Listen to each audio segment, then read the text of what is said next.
အားလုံးပဲမင်္ဂလာပါယခုပြောပြမယ့်အကြောင်းအရာကတော့ football bet တွေမှာရှိတဲ့ high risk bet, middle risk bet နဲ့ low risk bet တို့ထဲက low risk bet အကြောင်းလေးပဲဖြစ်ပါတယ် low risk bet ဆိုတာကအနိုင်ရနိုင်ခြေများပြီးအမျက်ငွေနေတာကိုပြောတာဖြစ်ပါတယ်ဒီလိုမျိုး bet တွေမှာ body ချတာလည်းအဆင်ပြေပါတယ်ဒါမှမဟုတ်တစ်သင်းပေါင်းကနေ3သင်းပေါင်းအထိလည်းအဆင်ပြေပါတယ်စအနေနဲ့ပြောရမယ်ဆိုရင်4ဆလောက်အထိကအန်ဒရယ်ကင်းပါတယ်အခုကျွန်တော်တာတဲ့မောင်းဆိုရင် Manchester City အနိုင်နဲ့ Barcelona အနိုင်ဆိုပြီးနှစ်သင်းပေါင်းရွ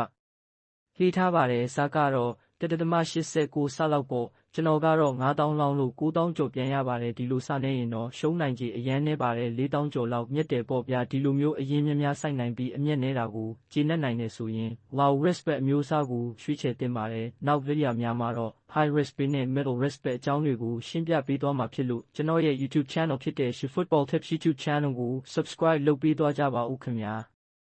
နောက်ဗီဒီယိုတွေမှာနေ့တိုင်း football tips တွေတင်ပေးသွားမှာဖြစ်လို့အချိန်နဲ့တပြေးညီသိရှိနေအောင်နားရီဘောလေးကိုနှိပ်ပေးသွားကြပါဦးခင်ဗျာကြည့်ယူပေးတဲ့လူတွေအားလုံးကိုကျေးဇူးအများကြီးတင်ပါတယ်ခင်ဗျာ